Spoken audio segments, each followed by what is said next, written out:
comenzar. Ya vemos 10, 11 personas por ahí conectadas. Entonces vamos a comenzar y vamos a poner este tiempo en manos de Dios. Padre, venimos esta noche a buscar tu rostro, Señor. Creemos que tú nos puedes hablar esta noche, Señor. Tu palabra es poderosa, tu palabra es vigente, Señor, y tiene el poder para alumbrarnos, para guiarnos, Dios. Entonces te ruego, mi Dios, que tú puedas hoy, Señor, tocar nuestras vidas y nuestros corazones, Señor. Con humildad, con mucha humildad nos acercamos delante de ti, Señor, reconociendo que tú eres Señor y nosotros simplemente siervos, Señor.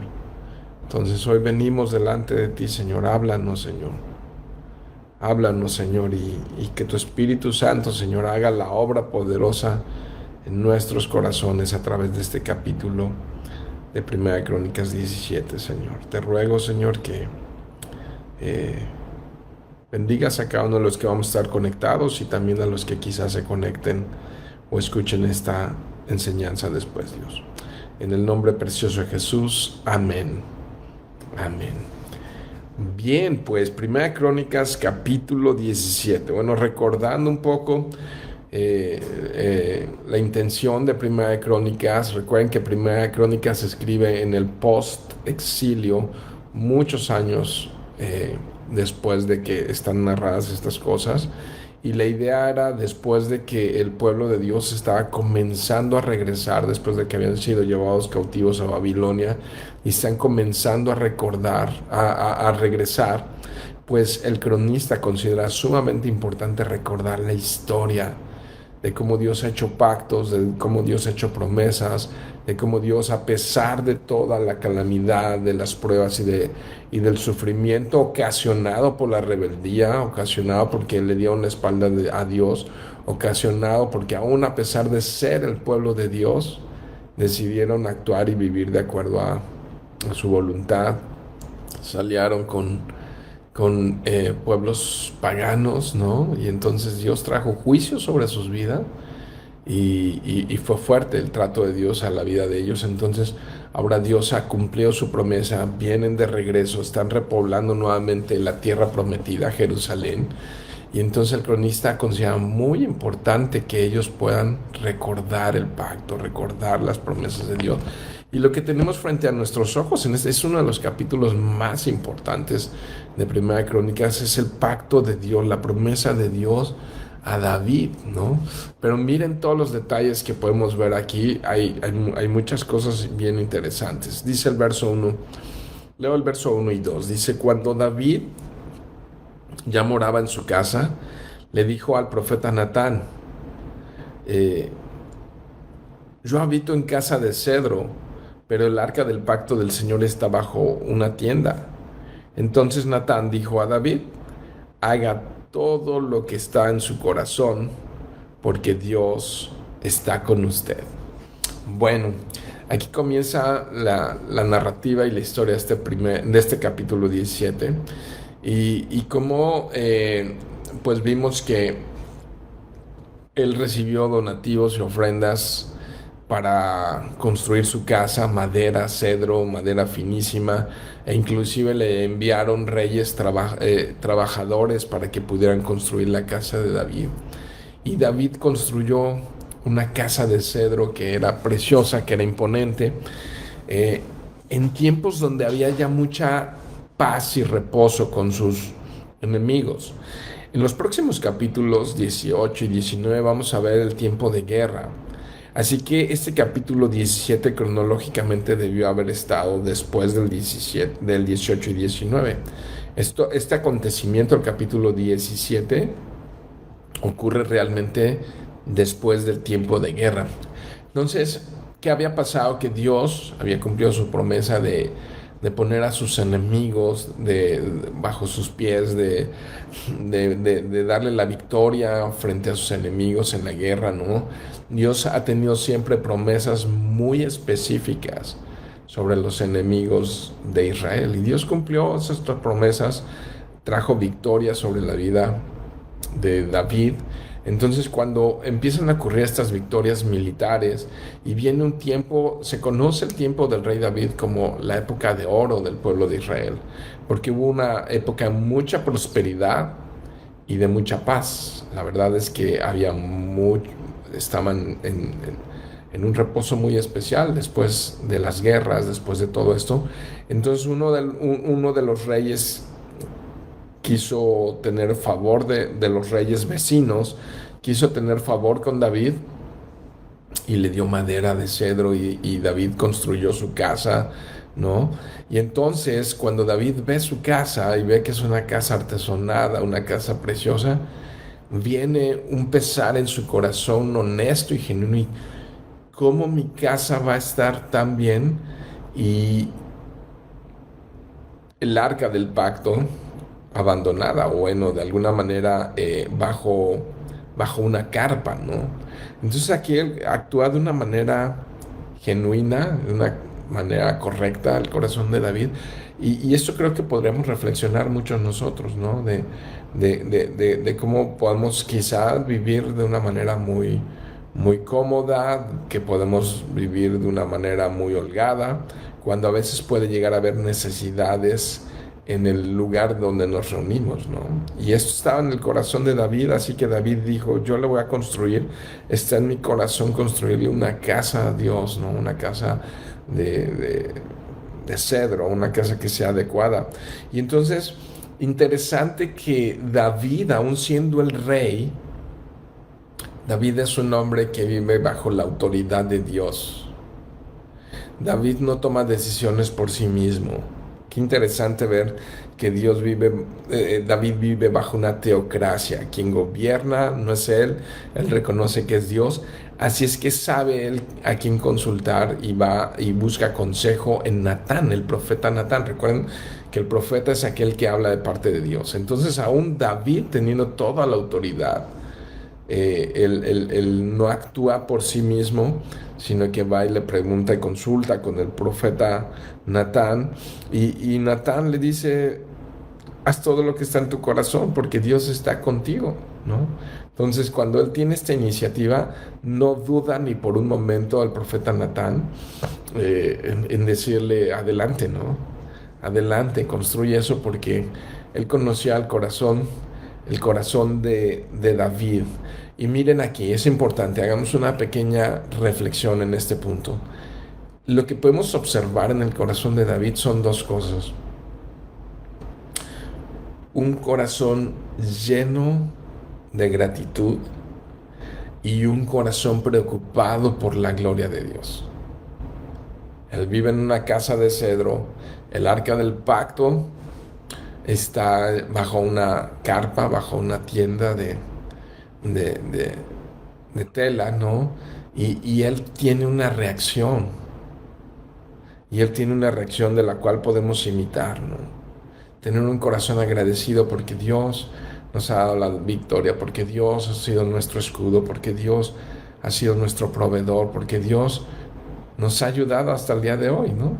Y hay que reconocer esto, tenemos que reconocer la bondad de Dios. Y así estaba el corazón de él, de tal manera que Natán lo reconoce y dice, dale, ¿no? Adelante con el plan, porque tienes una buena intención. Pero mira lo que pasa en el verso 3.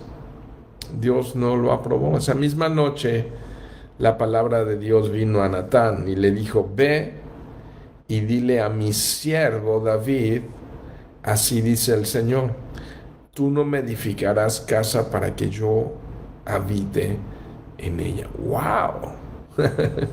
Cambio de planes, ¿no? Y yo he titulado justamente por eso a este estudio, los planes de Dios son perfectos. A veces nosotros tenemos buenas intenciones y tenemos buenos planes, pero los planes de Dios pueden ser diferentes a los de nosotros, ¿no? Y a veces cosas buenas, ¿no? Pero tenemos que conocer cuál es la voluntad de Dios, no cuál es la nuestra. Entonces, en todo tiempo es bien importante no hacer nuestra voluntad, por buena que parezca, porque podemos cometer errores importantes y graves. sino que tenemos que hacer la voluntad de Dios. Entonces esa misma noche Dios usó al profeta Natán y va y le habla y le dice, le vas a decir así a David. Y miren, aquí comienza algo bien interesante que le dice, ve y dile a mi siervo, o sea, fíjate, el rey David, en todo su momento de esplendor, de gloria, ¿no? En el momento Dios le recuerda, es mi siervo, tú vives para mí, vives bajo mis órdenes, yo soy el Señor, ¿no? Y entonces, interesante porque quiero comentarles que en este capítulo 12 veces aparece la palabra mi siervo, mi siervo, ¿no? Tu siervo. Entonces, David es simplemente el siervo de Dios. Y es interesante que aparece 11 veces la palabra Señor o Jehová. Entonces, necesitamos ver las palabras que se repiten muchas veces para ver el énfasis que hay dentro del texto, ¿no? Y también es interesante que aparece 8 veces la palabra mi pueblo o pueblo, el pueblo de Dios. Entonces, ¿por qué? Porque Dios va a hacer aquí en este capítulo 17 un pacto con David, un pacto para su pueblo, un pacto con su pueblo, que es parte del cumplimiento del pacto previo que había hecho desde Génesis 3, cuando había anunciado que él enviaría a su hijo, a la simiente de la mujer, ¿no? Para vencer a Satanás. Y después como también hizo un pacto con Abraham, ¿no? Hablándole a Abraham de que a través de su genealogía, a través de su descendencia, Dios bendeciría a todas las naciones. Y Dios de alguna manera está ratificando esta promesa y este pacto a través de David. Lo vamos a continuar viendo. Entonces le dijo, tú no vas a edificar casa en que yo habite. Y mira lo que le recuerda a Natán.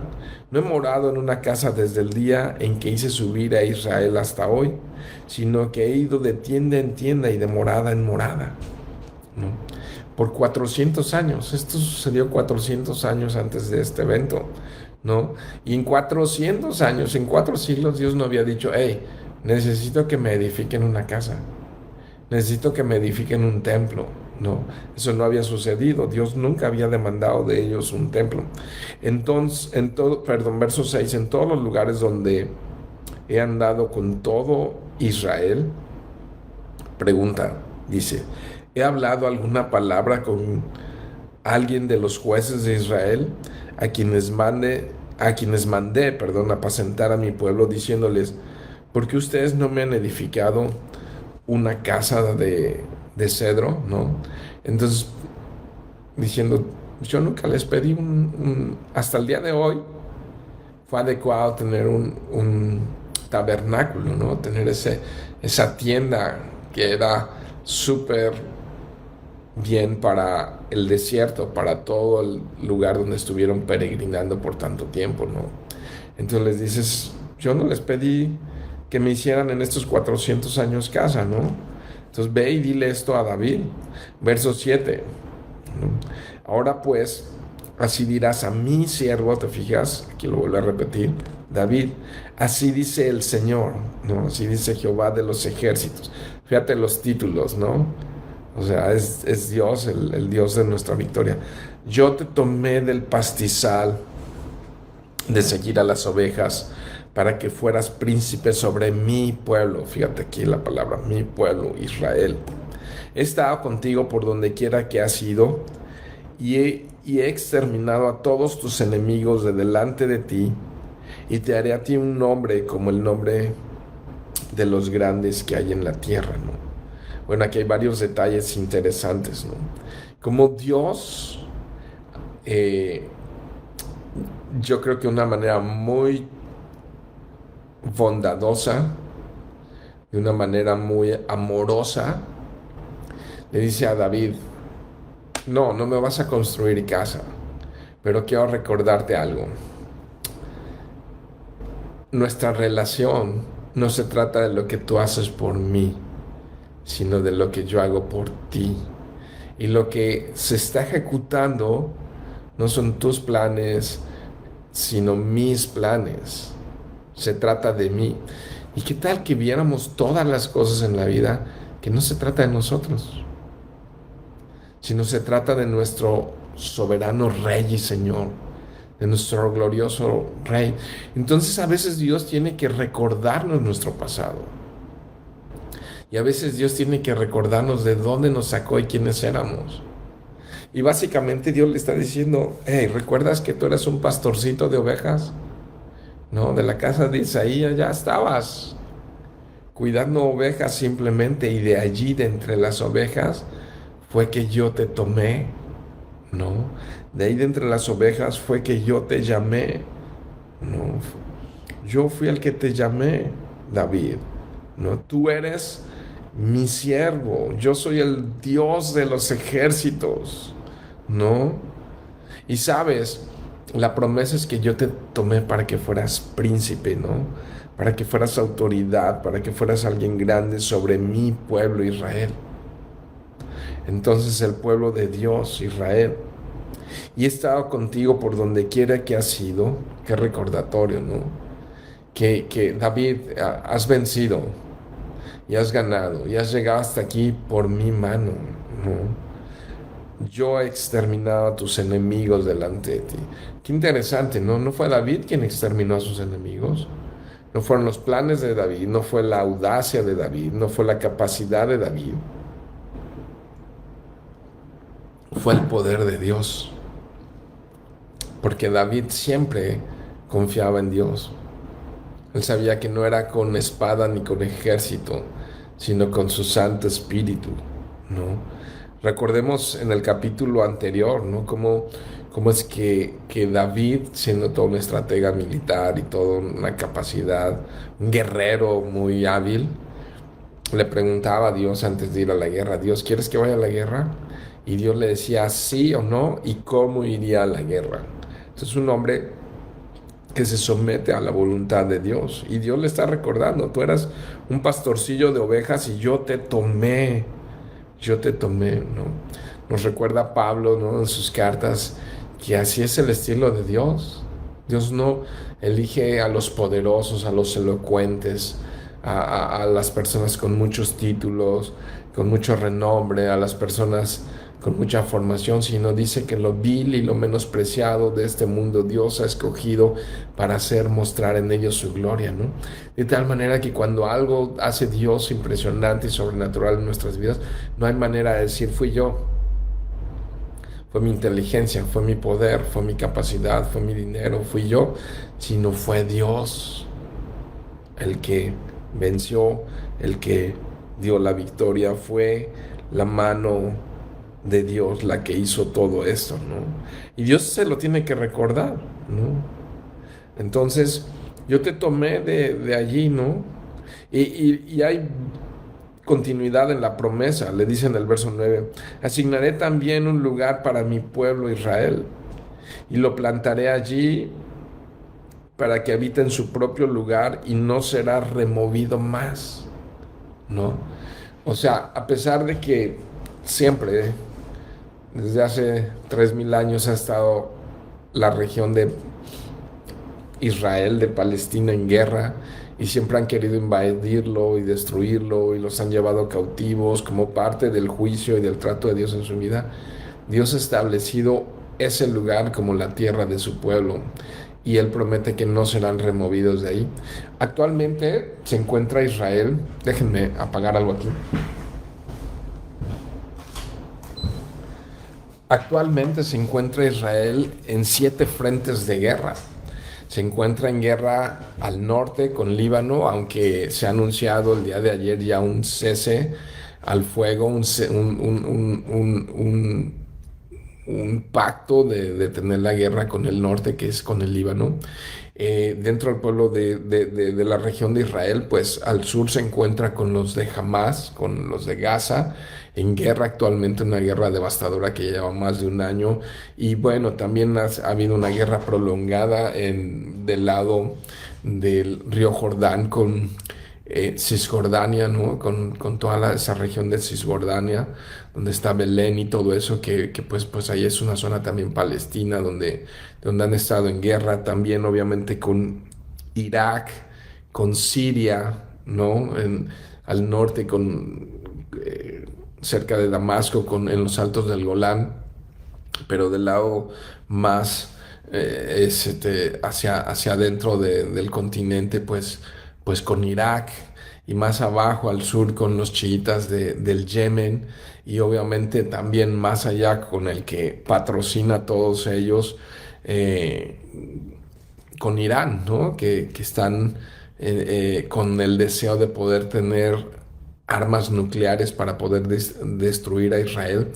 Y vemos cómo hace un año que comenzó esta guerra, han habido muchas guerras en los últimos años, una de ellas muy dura en 2006, y bueno, desde que en nuestra edad moderna, en nuestro tiempo, desde que Israel en 1948 fue refundada, ha tenido diferentes guerras, y podemos ver esta promesa de Dios de que no serían...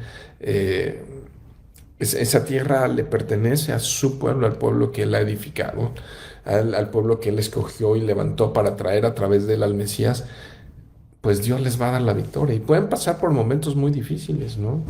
De hecho, se veía hace un año imposible que Israel se fuera a la guerra, por ejemplo, con el norte, con el Líbano, con Hezbollah, porque miles de armas y peligrosas y de alto y corto alcance, y ahora los tienen pues prácticamente derrotados, ¿no?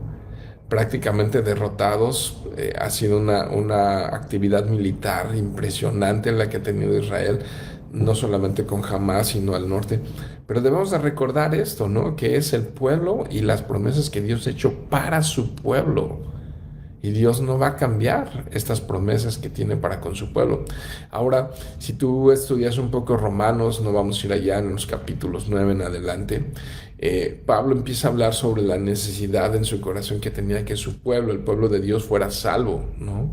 Y pone una advertencia a nosotros los no judíos, de decir, no se ensoberbezcan en contra de su pueblo, porque Él es la viña original de Dios, y ustedes, los gentiles, los no judíos, han sido injertados en la viña original, porque la viña original hoy tenemos que reconocer que Israel se encuentra apartado de Dios y como enemigo de Dios.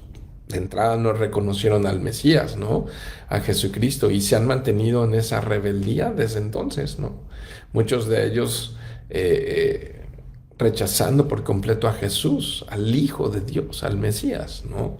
Sin embargo, esto no quita sus promesas, y sabemos por lo que leemos en las Escrituras, especialmente en Apocalipsis, bueno, que habrá un remanente de Israel salvo.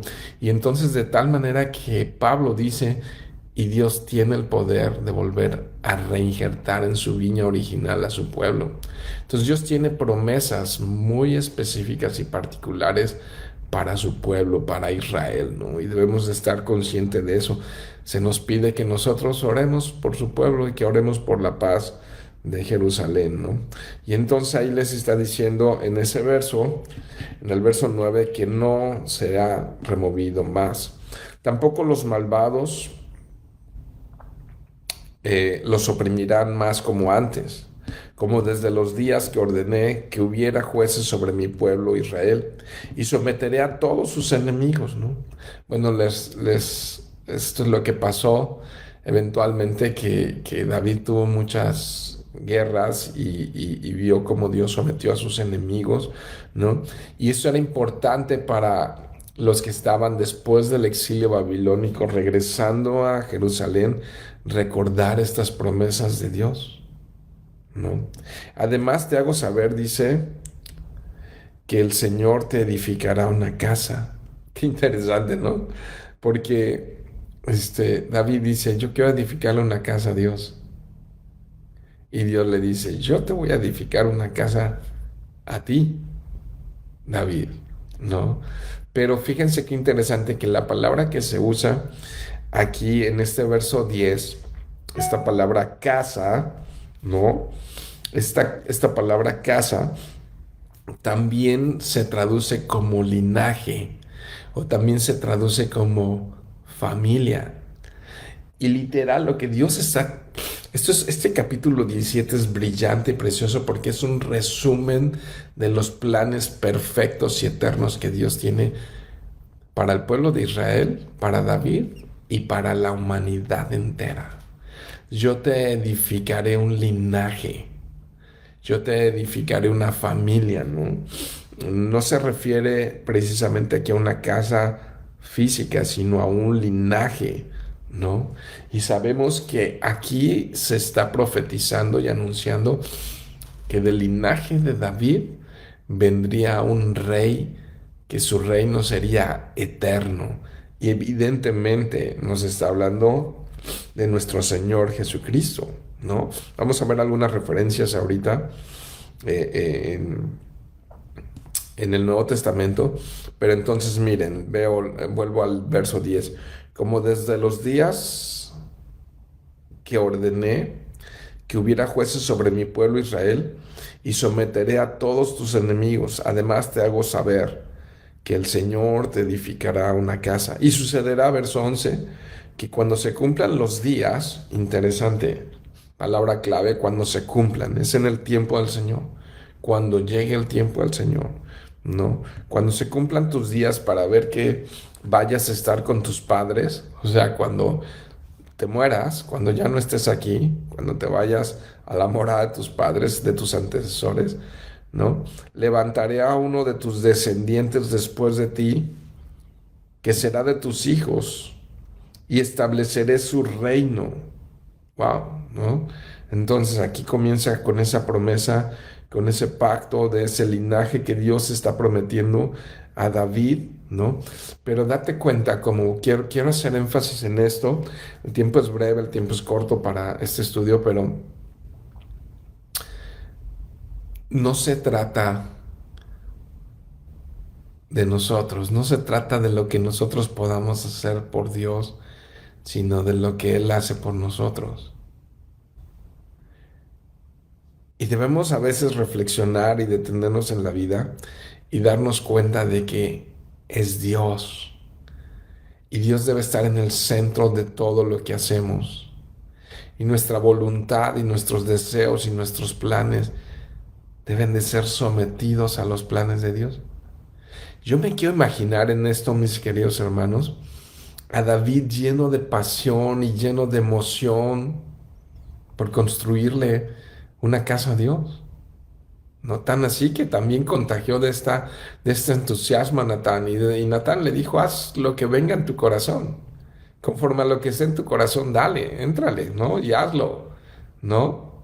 Así estaba David con mucho entusiasmo y Dios viene y le frena y le dice, no, no, David, tú no me vas a edificar, pero lo dice de una manera que realmente lo empieza a animar porque le dice, ¿sabes qué, David? Pero hay cosas mucho más grandes que un templo temporal. Yo te voy a hacer un linaje eterno, ¿no? Yo voy a sacar de ti un linaje. Y entonces hay que reflexionar esto, mis queridos hermanos, que los planes de Dios son mucho más grandes de nuestros deseos, de lo que planeamos, de lo que soñamos, de lo que anhelamos. Dios tiene planes mucho más grandes y perfectos que lo que alcanzamos nosotros a desear o a querer. No, es mucho más grande. Y entonces le dice, ¿sabes qué? Pero voy a levantar de entre uno de tus hijos, cuando tú ya no estés, uno de tus hijos, y sabemos quién es, Salomón, ¿no? Lo voy a levantar y voy a establecer su reino. Y mira el verso 12, él me va a edificar una casa. Y sabemos que le tocó a Salomón edificar esa casa. Y yo estableceré su trono para siempre, ¿no? Entonces, fíjate, como aquí está hablando de un linaje eterno, de un reinado eterno, no temporal, sino eterno, ¿no? Y obvio que está anunciando aquí a Jesucristo. Y dice, Él me va a edificar a mí una casa, el famoso y glorioso templo de Salomón.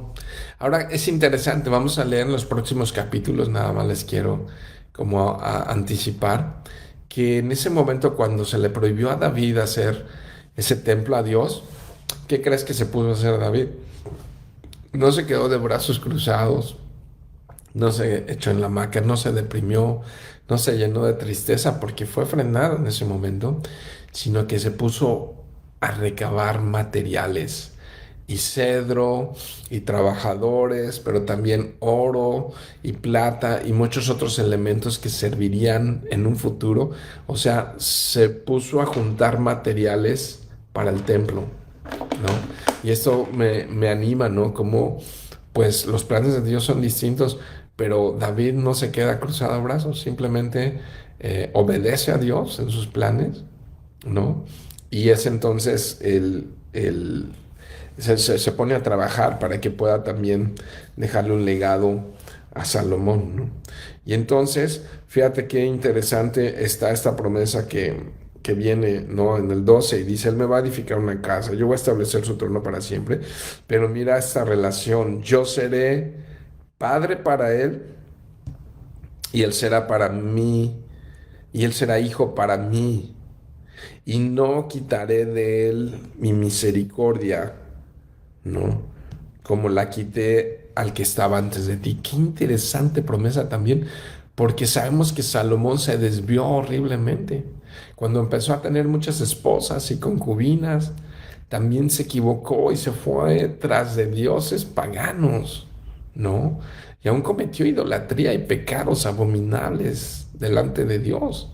Esto le sucedió a Salomón, pero Dios cumple sus promesas que a pesar de esos errores y esos pecados terribles que cometería Salomón, Dios mantendría su misericordia sobre ese linaje, sobre el linaje de David, sobre Salomón, ¿no? Y sobre sus descendientes, hasta que llegara Jesús, hasta que llegara nuestro Señor Jesucristo, ¿no? Y no quitaría de él su misericordia como la quitó del antecesor de David, que quién fue, muchos de ustedes lo saben, es Saúl, ¿no? Como Saúl perdió esa bendición también por rebelarse en contra de Dios, wow. Sino que, dice ahí el verso 14, confirmaré mi casa y en mi reino para siempre, y su trono será establecido para siempre, ¿no? Ahora nota aquí entonces la relación que tendría Dios con Salomón. Va a ser para mí como un hijo y yo voy a ser para él como un padre, ¿no? Y esto sin duda alguna nos habla de adopción, nos habla como Dios dice, ¿sabes qué? Yo voy a adoptar a tu hijo Salomón. Ahora quiero que vayamos a unos versos rápidamente, acá en el Nuevo Testamento. Gálatas. Hoy no están apareciendo los versículos ahí, ¿verdad? Porque no está por acá el buen Charlie, ¿no? Pero vayan a Gálatas capítulo 4, por favor. Acompáñenme a Gálatas capítulo 4. Y quiero que vean los versículos 4 al 7. Dice así, pero cuando vino la plenitud del tiempo, ¿se acuerdan cómo dice cuando sea el tiempo? Dios envió a su Hijo nacido de mujer, nacido bajo la ley, a fin de que redimiera a los que estaban bajo la ley, para que recibiésemos la adopción de hijos de Dios. Y porque ustedes son hijos, Dios ha enviado el Espíritu de su Hijo a nuestros corazones, clamando, Abba Padre. Por tanto, ya no eres siervo, sino hijo, y si hijo, también heredero por medio de Dios. ¡Wow! ¡Qué interesante! Porque Dios le está diciendo a David, ¿sabes? Él va a ser para mí como un hijo, lo voy a adoptar, ¿no? Pero voy a establecer un linaje, y ese linaje eterno, y esa herencia, y ese pacto, llegaría hasta el Mesías. Y entonces ahora Pablo está diciendo aquí que también nosotros como su iglesia hemos sido herederos de estas promesas y de esta gracia impresionante. Por eso te digo que en este capítulo 16 está todo el plan de Dios de redención, de rescate para la humanidad. Porque Pablo está ratificando que estas promesas también de adopción se han cumplido en nosotros. Hemos recibido la adopción para ser llamados hijos de Dios, de tal manera que debemos de corregir un error muy común que se dice ahí en los pasillos de de la filosofía humana, que dicen, todos somos hijos de Dios. No, no todos somos hijos de Dios.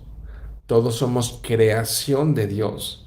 Y solamente aquellos que entran por fe en este nuevo pacto, en el pacto de fe a través del Hijo de Jesús, del Hijo de Dios, de Jesucristo, es que somos adoptados y el Espíritu de Dios viene sobre nosotros para que tengamos esa marca de hijos de Dios. Dios nos adopta, es lo que acabamos de leer en Gálatas, cuando creemos en Él, ¿no? Y ahora Él es nuestro Abba Padre, ¿no? A quien podemos clamar, a quien nos podemos acercar, quien nos puede guiar, quien nos puede dar sabiduría, quien nos puede animar, quien nos puede fortalecer, quien nos puede corregir, quien nos puede proveer, quien nos puede animar, quien nos puede alentar.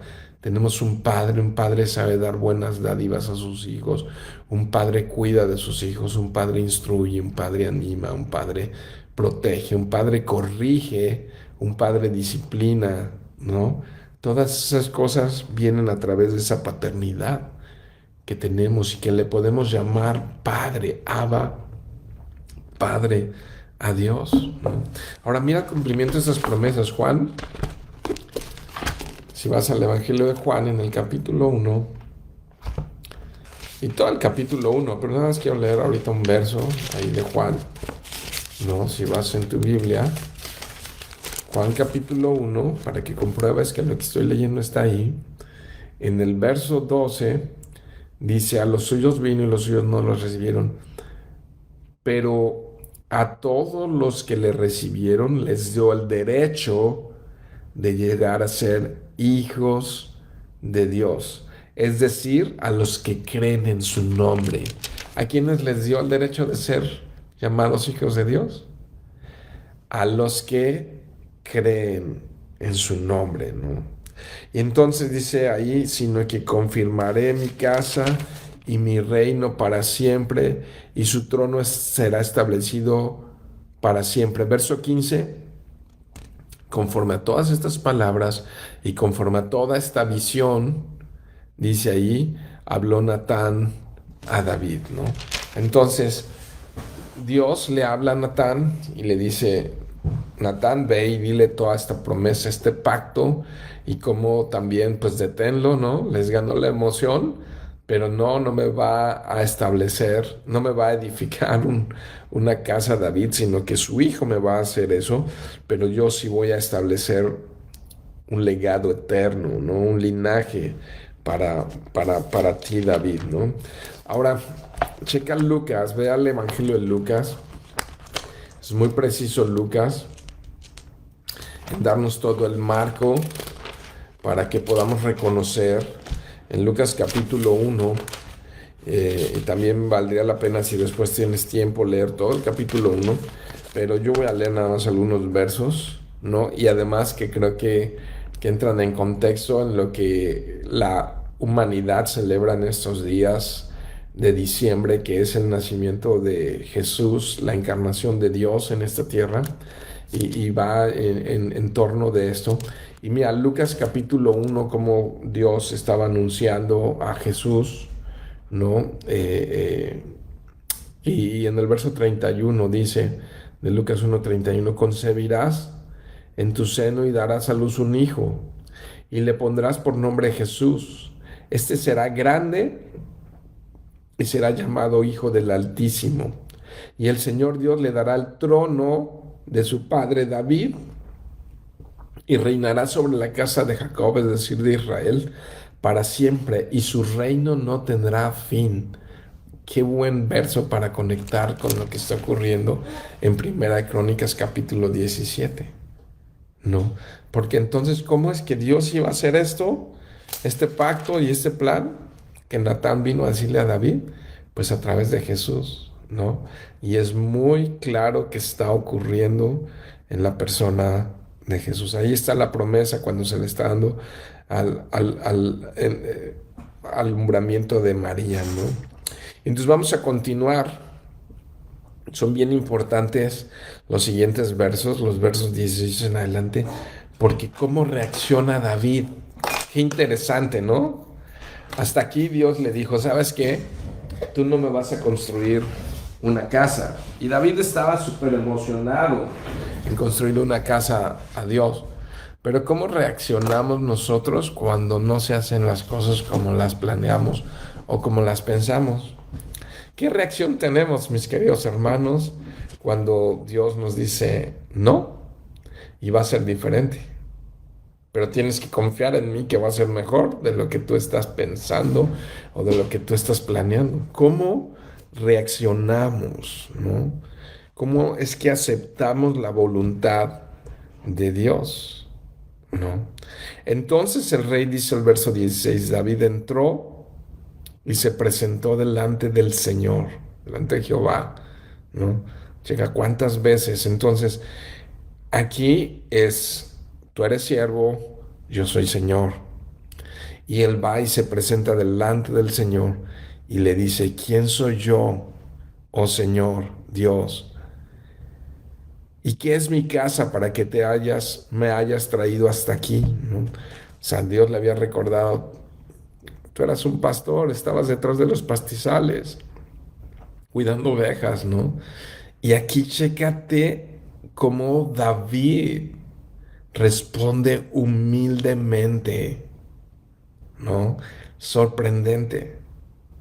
No se deprime, no se enoja, no se molesta, no reacciona de una manera equivocada, sino dice, qué ejemplo tan tremendo de humildad, ¿no? ¿Quién soy yo, Señor? O sea, una actitud de reconocer su posición delante de Dios. No se encaprichó, no se enojó, no se entristeció, no se deprimió, no. Aceptó la voluntad de Dios. ¿Quién soy yo en mi casa? O sea, ¿cuándo nos ganamos el derecho? ¿En qué momento O sea, Señor, tú has sido maravilloso. Y aún, dice el verso 17, esto fue poco ante tus ojos, ¿no? O sea, todo lo que has hecho y todo lo que has planeado y el traerme hasta acá fue nada para ti, ¿no? También me recuerda esto un texto que dice que lo que es imposible para los hombres es posible para Dios, ¿no?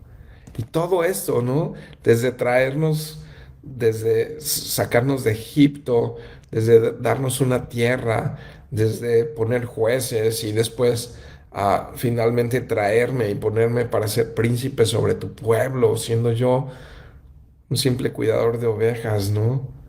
Este, co- fue nada para ti, oh Dios, poner a todos mis enemigos bajo los pies, ¿no? Y todo lo que has hecho, Señor, es nada para ti. Pues también has hablado de la casa de tu siervo, ¿no? Del linaje de tu siervo, concerniente a un futuro lejano. Qué interesante porque David está viendo hacia el futuro lejano y está creyendo esa promesa. David está poniendo su confianza en lo que Dios le está prometiendo en Jesucristo. Entonces David vio el futuro, ¿no? Creyó el futuro, más bien, ¿no? Concerniente a un futuro lejano y más considerado conforme a la medida de un hombre excelso, ¿no? Entonces, lo que me estás dando, Señor, es impresionante. ¿Quién soy yo? Oh Señor Dios, le dice ahí, ¿no? En el verso 17. ¿Qué más puedo decir, David, en cuanto al honor concedido a tu siervo? Checa una y otra vez. En esta oración, es una oración que está haciendo David, ¿no? Y una y otra vez está usando la palabra siervo. Yo soy tu siervo, Señor. Es lo que tú quieras. Yo no... ¿Cómo el siervo le va a decir a su amo qué hacer? ¿No? ¿Cómo el barro le va a decir al alfarero qué está haciendo? ¿No? aquí está reconociendo el poder y la soberanía de Dios. Ahora, esta primera sección es una oración con la que termina David todo esto, pero en esta primera sección de esta oración, David está hablando acerca de él, después va a hablar del pueblo y después va a terminar en esta oración hablando de la lealtad de Dios hacia con ellos. Pero aquí está reconociéndole, ¿no? Y está hablando, ¿quién soy yo? ¿No? En el verso. Y en el 18, ¿qué más puedo decir en cuanto al honor que me has concedido a mí como tu siervo? Tú conoces a tu siervo, ¿no? Qué hermoso está la reacción de David. O sea, tú me conoces, Señor. Dios conoce todo acerca de nosotros. Dios sabe de nuestros temores, Dios sabe de nuestras fallas, Dios sabe de nuestros tropiezos, ¿no? Dios sabe que no nos merecemos. Y entonces, ¿sabes de qué esta oración de qué habla? De gracias, de gracia. Señor, tú conoces a tu siervo, entonces lo que has hecho es pura gracia. ¿Qué tal que tuviéramos esta actitud ante todo, como la tuvo David, ¿no? ¿Qué tal que tuviéramos este corazón decir, Señor, yo simplemente soy tu siervo? Verso 19, oh Señor, por amor a tu siervo y según tu corazón, ¿no? Entonces no es algo que merezco, no es algo que gané, no es algo que, sino que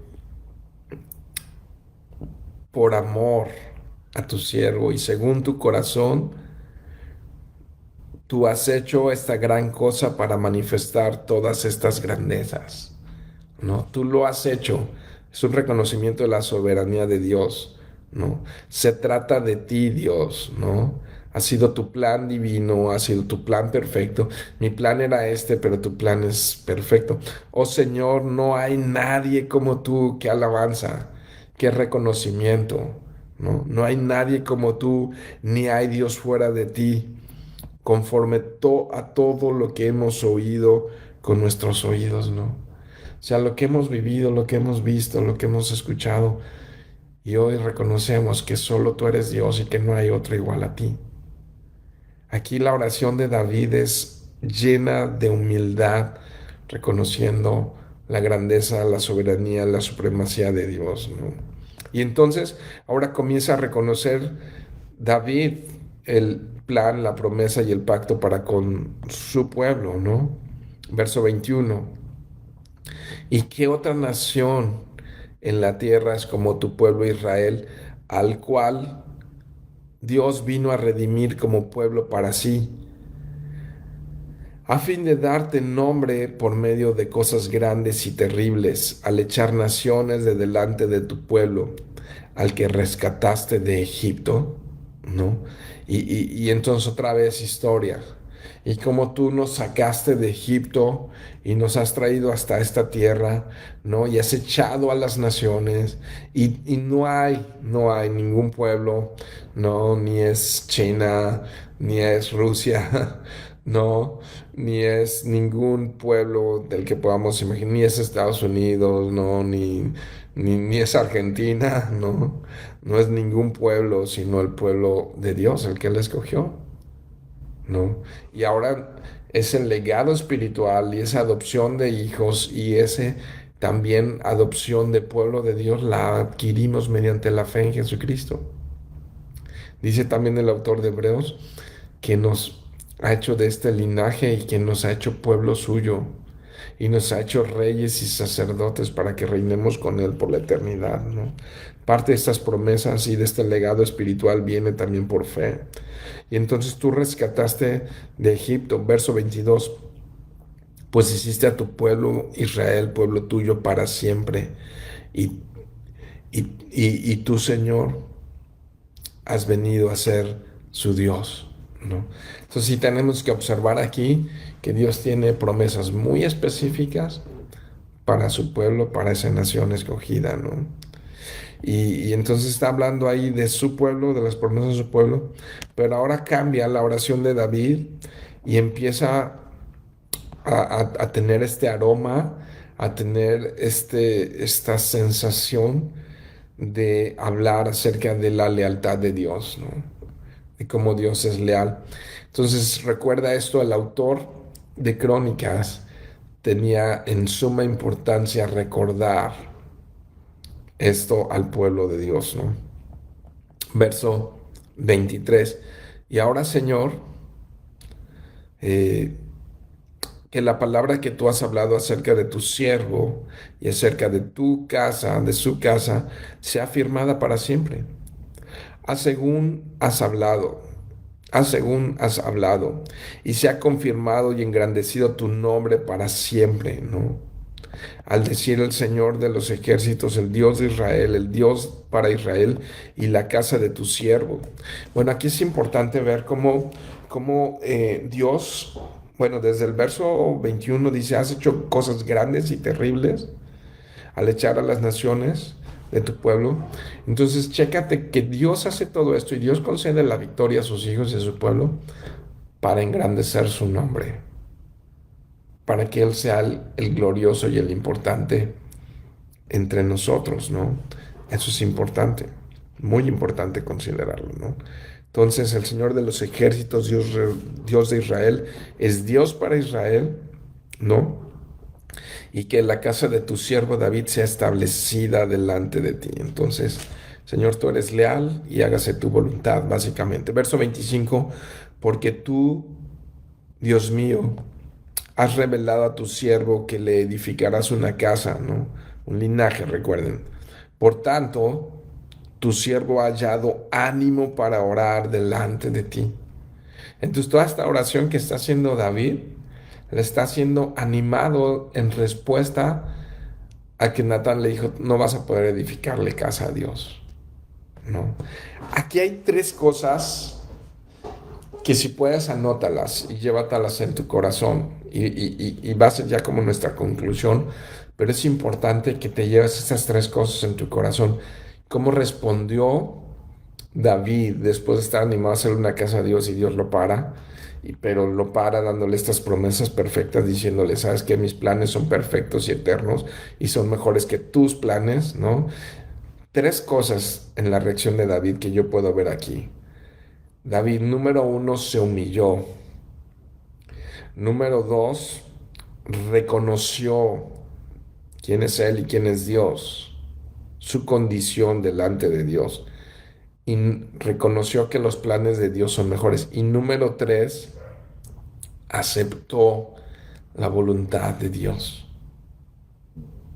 No trató de negociar, no trató de convencer, no trató de hacer su voluntad. Simplemente tres cosas: se humilló, reconoció y aceptó. Esta es la actitud de siervo. Si tú pudieras decir, ¿cómo reacciona un siervo? Reacciona así ante la voluntad de su amo y de su Señor. En humillación, en reconocimiento, en aceptación de la voluntad de Dios, ¿no? Obedeciendo a la voluntad de Dios, ¿no? Porque tú has revelado que tú vas a edificar a una casa, ¿no? Por eso he hallado ánimo para orar delante de ti, ¿no? Y no está triste, y no está molesto, y no está enojado, está ferviente orando delante de Dios. Ahora pues, verso 26, Señor, tú eres Dios y has prometido bien a tu siervo, ¿no? O sea, Señor, confío en ti, ¿no? Es lo que le está diciendo tácitamente. Verso 27, y ahora ten a bien bendecir a tu casa de tu siervo, a fin de que permanezca para siempre delante de ti, porque tú, Señor, la has bendecido y es bendecida para siempre, ¿no? Señor, tú eres leal, tú eres bueno, tú eres fiel y tú has hecho estas tremendas promesas. Pues, queridos hermanos, es un capítulo muy interesante porque habla del cumplimiento de Dios para la salvación de toda la humanidad. De hecho, me hizo recordar ahorita, si vas ahí a Romanos capítulo 1, ¿no? Rápidamente, los primeros versos del 1 al 4, ¿no?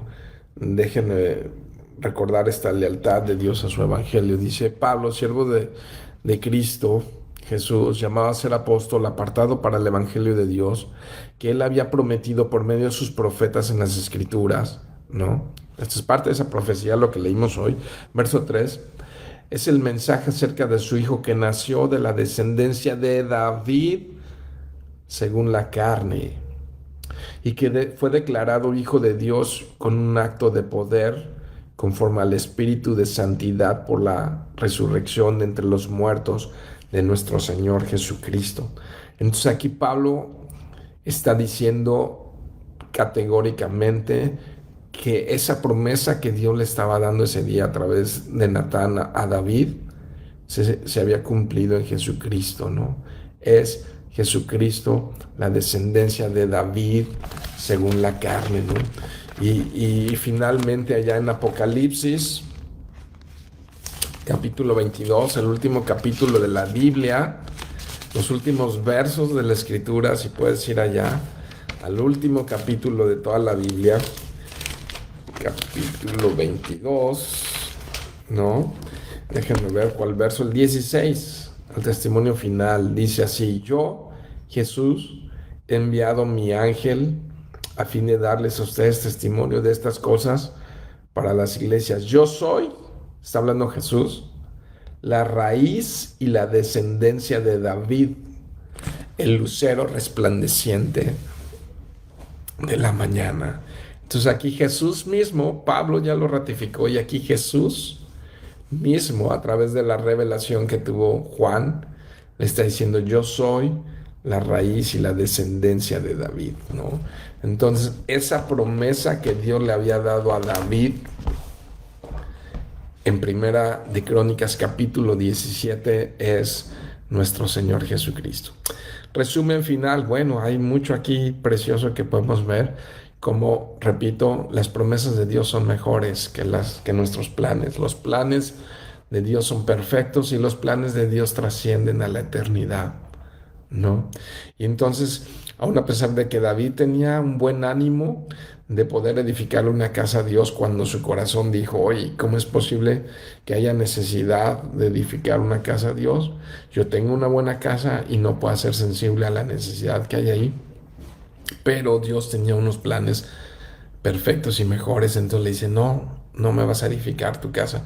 Más adelante, no era el tiempo de decírselo, lo vamos a ver más adelante en Primera Crónicas, por ahí de los capítulos 22 en adelante, como Dios revela que Dios no querría a un guerrero que había derramado demasiada sangre para que le edificara un templo. Por tal motivo le va a dar ese privilegio al hijo de David, a Salomón. Salomón es quien le construiría ese templo, ¿no? Pero esto vendría evidentemente después de una época de mucha paz, cuando Dios puso a los enemigos delante de David, ¿no? Y vino una época preciosa, una época de mucha paz para el pueblo de Israel. ¿Y qué aprendemos aquí? ¿Qué actitud tenemos ante Dios, ¿no? Cuando Dios cambia nuestros planes, cuando Dios cambia nuestras ideas, ¿no? Y aquí vemos claramente que Dios le dice más bien, nada más recordar aquí esta actitud de humildad, de reconocimiento, ¿no? Hacia la voluntad de Dios. Pues vamos a orar, mis queridos hermanos, y vamos a dar gracias a Dios por esta noche. Padre, gracias por tu palabra que nos has hablado hoy en Primera Crónicas, capítulo 17, Señor. Este ejemplo que nos has mostrado en la vida de David, Señor, este precioso ejemplo de la actitud de un siervo, Señor. Y nos aferramos hoy a tus promesas, Señor.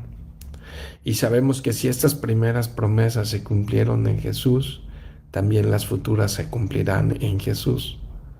Y sabemos que has prometido que regresarás, Señor Jesús. Y estamos deseosos y ansiosos, Señor, de tu regreso, Señor. Esperando, Señor, que tú completes tu redención sobre tu iglesia, sobre tu pueblo, Señor. Y aquí estamos, Señor, rescatados por gracia, esperando, Señor, ayúdanos a conocer tus planes y tu voluntad, a reconocer tu voluntad, Señor, que es buena, que es perfecta y que es agradable, a no andar en nuestros planes y deseos, sino en someternos a tu perfecta voluntad, Señor. Tuya es la gloria y tuya es la honra, Señor. Nosotros somos solo tus siervos, Señor.